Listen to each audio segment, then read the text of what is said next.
The courtroom fell into a heavy silence as all eyes turned toward the girl in the wheelchair. Grace, barely 16, wheeled herself forward with an unexpected determination. Her small hands gripped the sides of the chair with purpose, each movement slow but deliberate. The air was thick with tension. The room, filled with attorneys, witnesses, and onlookers, all held their breath as the girl faced the judge. The soft squeak of the wheels on the polished floor was the only sound that dared to break the stillness. When Grace finally stopped in front of the bench, her gaze didn't waver. She was an anomaly in this world of stern faces and legal jargon. Despite her disability, despite the cruel circumstances that had brought her here, her eyes were fierce with conviction. "My mom is innocent, and I'll prove it," she said, her voice steady but unmistakably firm. The words hung in the air, and for a moment no one dared to speak. Across the room, Karen, the HOA president, shot Grace a withering look. Her fingers tightly clenched around the stack of papers before her. It wasn't just a case about community codes anymore. It was about justice, revenge, and a young girl determined to fight for what was right. Life before all this chaos had a steady rhythm, almost comforting in its predictability. I'd wake up early in the mornings, the smell of freshly brewed coffee mixing with the quiet hum of the neighborhood. It was always a peaceful sound. The chirping of birds, the rustling of leaves, the faint clink of someone mowing their lawn. I lived with Grace, my daughter, in a modest house tucked away in a quiet suburban corner. It wasn't anything grand, but it was ours, and in our own way, it was perfect. I worked from home, an architect with a small but steady stream of freelance clients. Each project, though far from spectacular, kept us comfortable. Grace was everything to me. She was a quiet soul, content in her world of books, computer screens, and her endless curiosity. Her disability, which bound her to a wheelchair, had never been something I mourned. She didn't need to walk to build dreams or shape ideas. Her mind was sharp and her creativity boundless. I had spent countless hours helping her design imaginary cities and homes. Her ideas richer than any blueprint I'd ever created. Our life wasn't perfect. It never is. But it was ours. We had everything we needed: a home, each other, and a quiet peace. That peace was shattered when the HOA came after us. At first it seemed so trivial, just a few complaints about overgrown flower beds or something about a slight violation of the community codes. The neighbors had always kept to themselves, and I didn't mind the occasional chatter. But Karen, the HOA president, was a different matter altogether. Her presence in our lives, at first subtle, soon became a quiet but unrelenting force. Her accusations seemed petty, but they started stacking up, one after another, until it became clear this wasn't about codes. It was personal. Grace sensed it long before I did. "They're trying to push us out," she said one evening, her eyes narrowing as she watched the HOA's increasing complaints. And she was right. The war had begun. It began with a small complaint. Just a note slipped into our mailbox, a simple warning about violating community codes. The letter was so vague it could have applied to anyone. Something about garden overgrowth and the placement of a few too many potted plants on the porch. I had barely given it a second thought. But then the second letter came, and the third. Each one more specific, each one more critical, each one carrying the heavy weight of a fine. It didn't take long for me to realize this wasn't about flowers or potted plants at all. The HOA wasn't concerned with the state of the yard. They were concerned with us. We were outsiders, different from the other families on the street, and that difference had started to bother someone, namely, Karen. The community, once warm and inviting, began to shift. At first, neighbors whispered behind their doors, exchanging glances when they saw us walking to the mailbox. No one dared to confront me, not directly, but the silence grew louder with each passing day. The sense of exclusion was palpable. And then came the confrontation that shattered any semblance of peace. It was a Saturday morning, the sun barely up, casting a soft orange glow across the street as I was watering the garden. Grace sat on the porch, sketching in her notebook, the gentle sound of her pencil scratching against paper filling the air. That's when Karen appeared at the end of our driveway, her blonde hair pulled into a tight, immaculate bun, her posture rigid with authority. She walked up to me with a paper in hand, her steps clicking sharply against the pavement. I'd known her for years, of course, but this was the first time she'd approached me with such purpose. The smile she wore was thin, forced, and as cold as the wind that was picking up. "You've been warned before," Karen said, her voice crisp and clipped. "Your garden is a violation of community code. We've asked you to fix it." I stood still, trying to calm the surge of frustration rising in my chest. The garden, those flowers, were more than just plants to me. They were Grace's late mother's memorial. Every bloom, every petal had been carefully chosen. But I didn't say that. Instead, I kept my voice even. "Karen, I've been trying to follow the guidelines. I don't know what else to do," I said, glancing down at Grace, who was now looking up, sensing the tension in the air. But Karen wasn't done. "It's not just about the garden anymore," she continued, her eyes narrowing. "It's about you. You're a problem, and I think it's time you understood that you don't belong here." The words hit like a punch, unexpected and sharp. My throat tightened, but I kept my composure. "I've lived here for years, Karen. I'm not going anywhere." She smiled, a tight-lipped, almost vindictive smile. "You'll see." I had no idea what she meant by that at the time. But that was the moment I realized this wasn't about flowers or code violations. This was personal. Karen wasn't just trying to enforce the rules. She was using those rules as a weapon, and she was aiming them squarely at me and my daughter. That evening, after Karen left, Grace wheeled herself inside, her usual calm demeanor slightly shaken. "She's not going to stop, is she?" she asked quietly, her gaze focused on the garden outside. "No," I said, my voice barely above a whisper. "She's not," and that's when I knew we had to fight back. But this time, we wouldn't be fighting with fists or angry words. We'd fight with precision. We'd fight with the truth. And we'd make sure Karen would never, ever forget who she was messing with. As the days stretched into weeks, I kept my responses measured, even when the situation began to heat up. There were no outbursts, no heated arguments, just quiet observation, a calm collecting of the pieces around me. Karen's campaign against us was relentless, her accusations escalating from trivial complaints to outright lies about the state of our home. The HOA board had become her unwitting allies, pushing forward with fines and threats. And yet, I remained composed. Grace, too, showed no outward signs of panic. Her wheelchair was not just a physical constraint, but a symbol of her resilience. She had lived her whole life with limits, yet she never allowed them to define her. And now, she sat at the table next to me, combing through every letter, every communication from the HOA, her sharp mind unraveling the inconsistencies. She was a problem solver at her core, and though she couldn't walk, she had a way of pacing through life with a quiet intensity that was always ahead of the curve. There were times when I wanted to scream, when the injustice felt unbearable, but I knew better. Anger would cloud my judgment. I had seen it before, when people fought for the wrong reasons, only to lose control of their emotions and their dignity. No, this had to be different. This was not about vengeance. It was about precision. Every move I made, every word I spoke was calculated. I knew the HOA's bylaws inside and out. I knew Karen's tactics. And most importantly, I knew I had something she didn't. Time. I would wait for the perfect moment, biding my time like a chess player. But when the time came, Karen wouldn't know what hit her. It wasn't anger that kept me going. It was a quiet, burning resolve. I had learned long ago that the calmest of actions often cut the deepest. And it was this calmness that would win the day. The tension in the air grew thicker as the weeks wore on. Karen had succeeded in convincing most of the HOA board to back her accusations. What began with petty complaints about our garden soon turned into an all-out campaign to drive us out. Fines, notices, legal threats. The HOA had become a force of nature, relentless and brutal.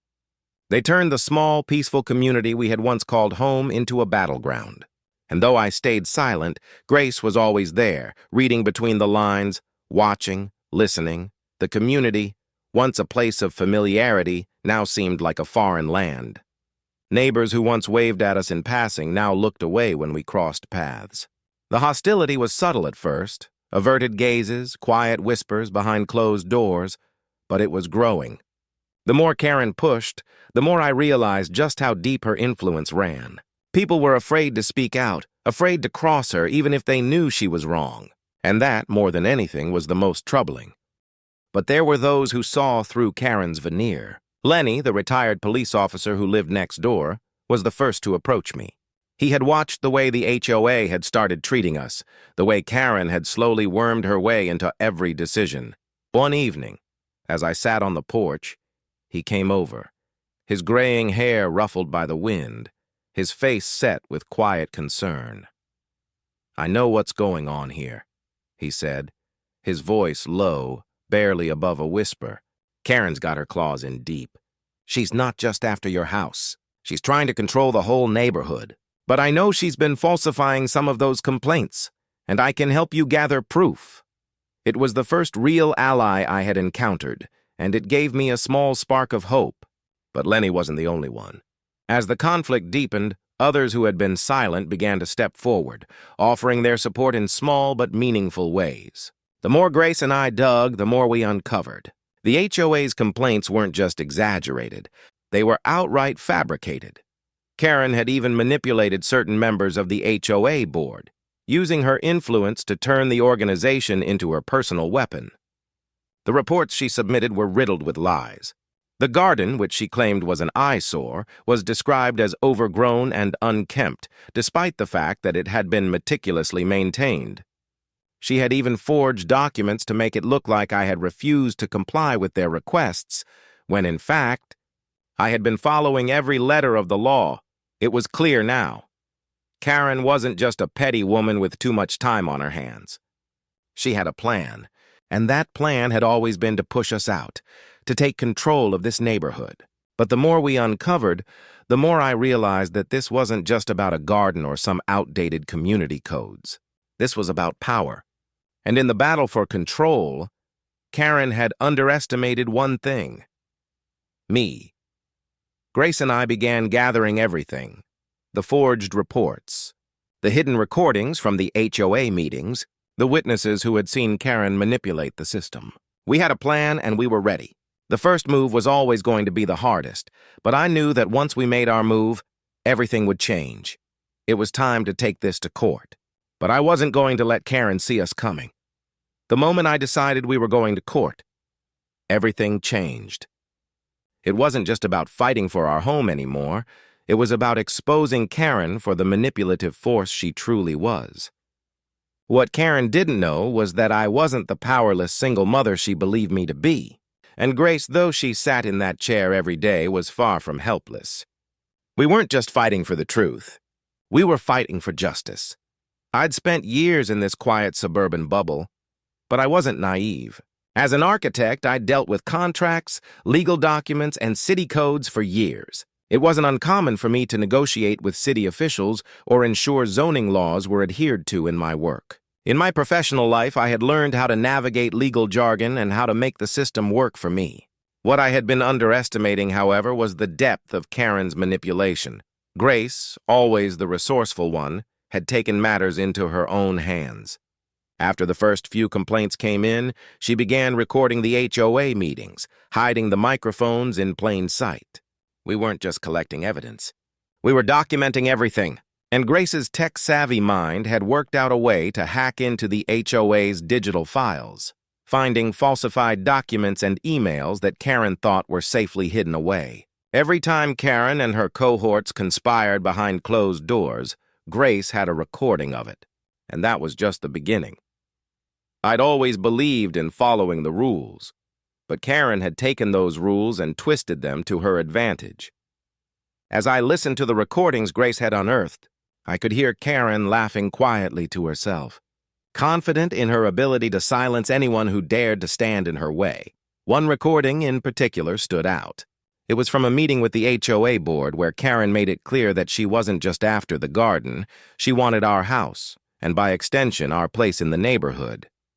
She spoke of a larger vision for the community, one where she would have control, and we would be nothing more than obstacles to be removed. The audacity in her voice, the casual malice with which she spoke, was enough to make my blood boil. But what Karen didn't know was that I had more than just evidence. I had the legal knowledge, the connections, and the strength of a mother fighting for her child. I wasn't going to let her push us around anymore. I hired a lawyer, someone well-versed in HOA bylaws and legal loopholes. With the evidence we had, we could not only prove that Karen had falsified reports, but also show that she had been using the HOA to further her own personal agenda. I wasn't just taking on Karen anymore. I was taking on the entire corrupt system she had created.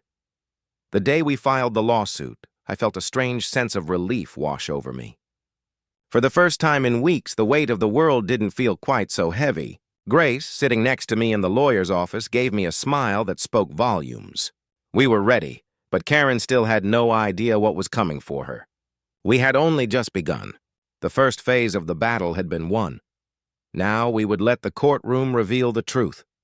And as I prepared for the next step, I knew that no matter what happened, we would fight until the very end. With the lawsuit filed, the next phase was all about strategy. We had the evidence, but that alone wasn't enough. We needed to outsmart Karen, to corner her in a way that would leave no room for her to wiggle out of the truth.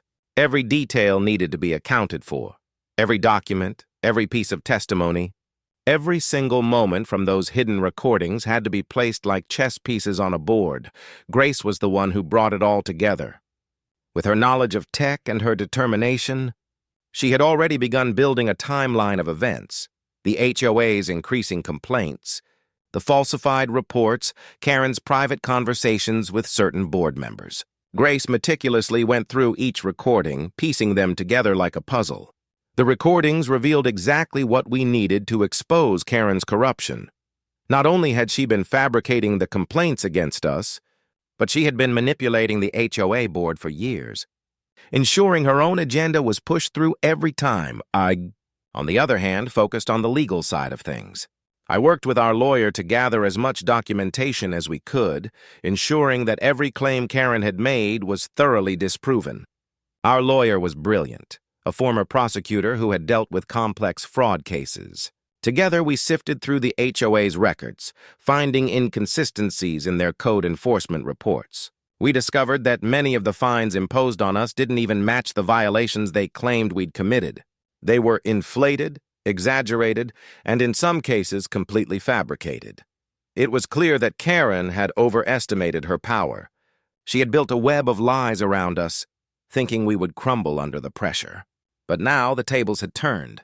Every lie she had spun was being unraveled piece by piece. I knew we couldn't stop now. We had the truth on our side, but we needed to present it in a way that was undeniable.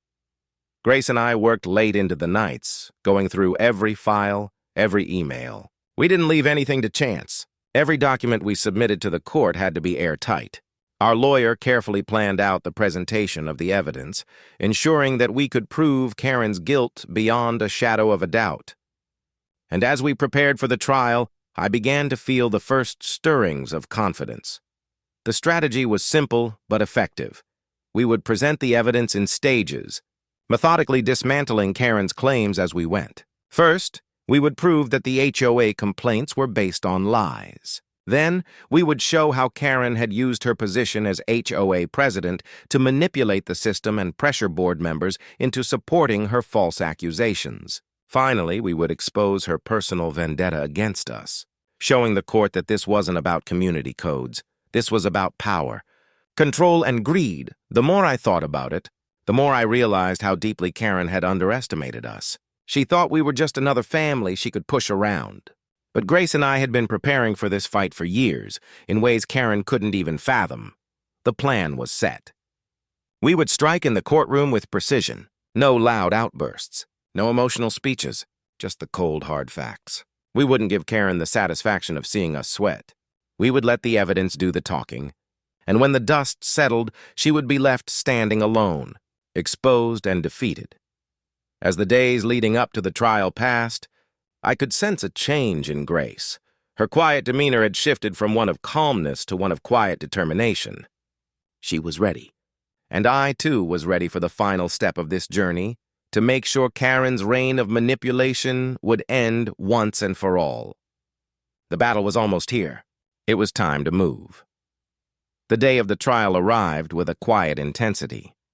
The courtroom, typically sterile and indifferent, now felt charged with an energy I hadn't anticipated. I sat in the back next to Grace, who wheeled herself forward to the witness stand. She was calm, as always, but there was a sharpness to her demeanor now, a sense of purpose that radiated from her like a quiet storm. Karen, on the other hand, looked almost smug as she sat at the front, her posture perfect, her expression the mask of someone who thought she had already won. The HOA board members sat beside her, their faces rigid with disinterest. It seemed to me that they were more concerned with keeping their seats than the actual truth. But Karen's confidence was brittle. I could see it in the way her fingers clenched around her papers, in the flicker of doubt behind her eyes whenever she glanced at Grace. Our lawyer opened the case with a calm and composed tone, introducing the evidence. He started by attacking the first of Karen's lies. The garden. "Ladies and gentlemen of the jury," he said, "this is not a case about overgrown weeds or a violation of HOA codes. This is a case about one woman's vendetta against a family she's decided to destroy. We'll show you, through irrefutable evidence, how Karen Smith has used her position to fabricate reports, manipulate board members, and pressure this family into submission." The first blow landed. Our lawyer presented the forged reports, highlighting the discrepancies in dates, the fabricated descriptions of the garden, and the exaggerated claims. The jury watched closely, and Karen's smugness began to fade. She crossed her arms defensively, her lips tight as she stared down at the table in front of her. Then Grace spoke. Her voice was steady but filled with authority as she began to present the hidden recordings. One by one, we played the audio of Karen's private meetings with the HOA board, where she openly admitted to manipulating the reports, to lying about the complaints, and, most damning of all, to targeting us as a family. The recordings painted a clear picture of Karen's motives. Personal vendetta, not concern for the neighborhood. The courtroom was silent as the last recording ended. Karen's eyes widened, her face paling. For the first time, she looked vulnerable. The power dynamic in the room had shifted entirely. We had moved from a family cornered by bureaucracy to a family with the truth on our side, and Karen, for all her posturing, could no longer deny it. The judge, a stern woman with a sharp gaze, turned her attention to Karen. "Miss Smith," she said, her voice steady and deliberate, "would you care to explain these recordings? Or perhaps the forged documents we've just heard about? What do you have to say for yourself?" Karen stammered, her earlier composure slipping away. She opened her mouth to speak but found no words. It was as if the weight of her own lies had crushed her ability to respond. Her mind raced, trying to figure out how to weasel out of the situation, but there was no escape. Every shred of her defense had been torn apart, piece by piece, in front of the jury and the judge. The room was suffocating with silence, and then came the final, most critical question. The judge leaned forward, her eyes locking onto Karen's. "Why did you do this, Ms. Smith? Why go to such lengths to ruin this family? What was your real motive?" The words hung in the air, their weight undeniable. Karen shifted in her seat, her face flushed with panic. She opened her mouth, but no words came out. And in that moment, I knew it was over. She was cornered, exposed for the manipulative person she truly was. Grace, sitting beside me, let out a small, quiet breath, her eyes never leaving Karen's face. We didn't need to say anything. We knew that the battle had been won. The truth was out. And now all we had to do was wait for the judge's decision. The reversal was complete. The power had shifted. It was no longer about a garden or petty neighborhood codes. This was about justice, and Karen was about to learn that no amount of manipulation could stand in its way. The courtroom had turned into a theater of truth, every eye fixed on Karen, who now seemed like a shadow of the confident woman who had walked in that morning. The air was thick with anticipation. The recordings Grace had uncovered had done their job. They had torn down Karen's facade, exposing the ugly reality beneath.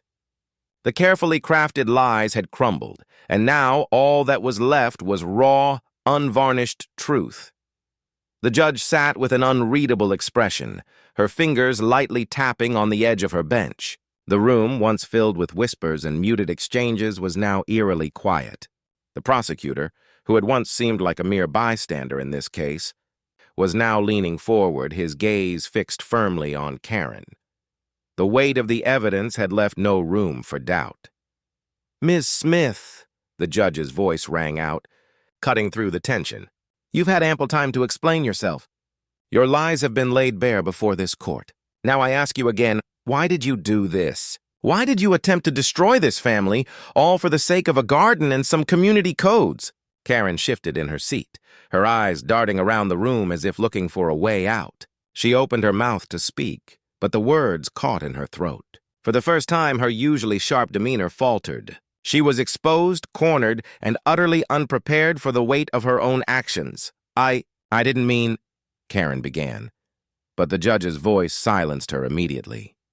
"You didn't mean to?" The judge's voice was calm, but the weight behind her words was unmistakable. "You didn't mean to falsify reports? You didn't mean to manipulate the HOA to suit your own agenda? You didn't mean to target an innocent family just because they were different from the others? Is that really what you're claiming?" Karen opened her mouth again, but this time there were no words. The room was still. The only sound was the rhythmic ticking of the clock on the wall. The judge leaned forward, her gaze unwavering. "You have been in a position of power, Ms. Smith, and you abused it. You thought you could bully a single mother and her disabled daughter into submission. You thought you could push them out of this neighborhood and no one would notice. But you were wrong." Karen's face flushed a deep red. She shifted uneasily in her chair, her body language screaming of guilt and frustration. She tried to make eye contact with the other HOA board members, but they too sat in stunned silence. No one spoke. No one moved.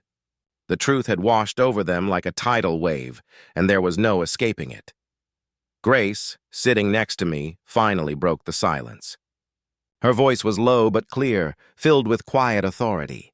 "Karen, you've hurt us. You've tried to tear our family apart just because we didn't fit into your little world. But we're not going anywhere. You can't take that away from us." Her words hung in the air, and for a moment, the entire courtroom seemed to breathe in unison. There was power in Grace's quiet declaration, a power that could not be ignored. Karen's mouth opened and closed, but still no words came out. It was as if the truth had rendered her speechless, and all that remained was the weight of her actions, too heavy to bear. The judge turned to the prosecutor, nodding for him to proceed. The prosecution began to lay out the final charges against Karen and the HOA board, the evidence stacked against them as if it had always been there, just waiting for the right moment to be revealed. The courtroom watched as Karen's world came crashing down piece by piece. But there was something poetic in the silence that followed. The exposure of Karen's lies, her manipulation, had not been loud. It had not been a fiery confrontation or an emotional outburst. It was the cold, precise reveal of truth, one step at a time, until the weight of it was undeniable. Karen was no longer in control. The facade she had so carefully built had fallen away, and in the eyes of everyone in that room, she was nothing but a liar and a manipulator. The public exposure of her crimes had broken her. She had failed, and with that the final blow had been dealt. The courtroom had become a place not just of justice, but of catharsis, for Grace, for me, for the entire community. The truth had been laid bare, and it was undeniable. There would be no more hiding. The silence in the courtroom felt like the calm after a storm, the air thick with the lingering weight of everything that had just been revealed. Karen sat there, utterly defeated, her hands clasped tightly together as if holding on to the last shred of her dignity. Her eyes darted around the room, but she couldn't meet anyone's gaze. The judge, a woman of few words but great presence, had seen enough. "Miss Smith," she said, her voice clear, "you stand before this court as a woman who has violated the trust of this community, abused your position for personal gain, and attempted to destroy a family for your own selfish motives." The words hung in the air, each one like a nail being hammered into the coffin of Karen's power. "Your actions have consequences," the judge continued, "and the court finds you guilty of not only abusing your position within the HOA, but also of defamation, fraud, and harassment." I could feel the weight of those words pressing down on Karen, and I didn't need to look at her to know she was broken. Her once imposing presence now seemed small, diminished by the undeniable truth of her actions. But the true poetic justice of this moment came not in the legal consequences she would face, but in the way her own manipulations had turned against her. As the judge handed down her verdict, I couldn't help but think of the garden that Karen had used as a tool to tear us apart. It had been the spark that ignited this entire battle, but it was more than that. It was Grace's mother's memorial, a symbol of love, loss, and remembrance. The flowers that had been planted there with such care now stood as a quiet testament to our resilience. What Karen had failed to realize was that this garden, this small, humble place in the world, had greater meaning than any of her petty desires for control. It was a piece of our history, a piece that could never be taken from us. After the verdict was read, I looked over at Grace. Her eyes, calm as ever, met mine. There was no elation, no triumph in her expression, just the quiet satisfaction of justice being served. This was what she had wanted from the beginning, not to see Karen punished, but to see the truth emerge as it always should. Grace had always known that the truth, though quiet and slow, would eventually rise to the surface. And in that moment, I understood the depth of her wisdom. Karen's punishment wasn't just in the legal consequences she faced. It was in the realization that her power, her influence, had been built on lies. And now those lies had crumbled beneath the weight of the truth. The courtroom slowly began to empty, the crowd murmuring their disbelief at the turn of events. Karen was escorted from the room, her head bowed, her confidence shattered. And as she left, there was no satisfaction in my heart, only a deep, resonant peace. The world had righted itself in a way that I hadn't thought possible. The fight wasn't over, but the scales had balanced, and the house, our home, was safe. Karen's influence had been broken, and with it, the toxic grip she had held over the neighborhood. I walked out of the courtroom with Grace beside me, her wheelchair moving steadily forward. The sun, now dipping low in the sky, cast a golden hue across the street. It was a peaceful evening, much like the one when this all started. And in that moment, I knew that we were finally free. The poetic justice of it all wasn't just in Karen's defeat. It was in the realization that no matter how much someone tries to destroy what you love, the truth has a way of rising. It may take time, it may take patience, but in the end, it is always the truth that prevails. As I sit here now, reflecting on everything that has transpired, I find myself with a sense of peace I hadn't expected.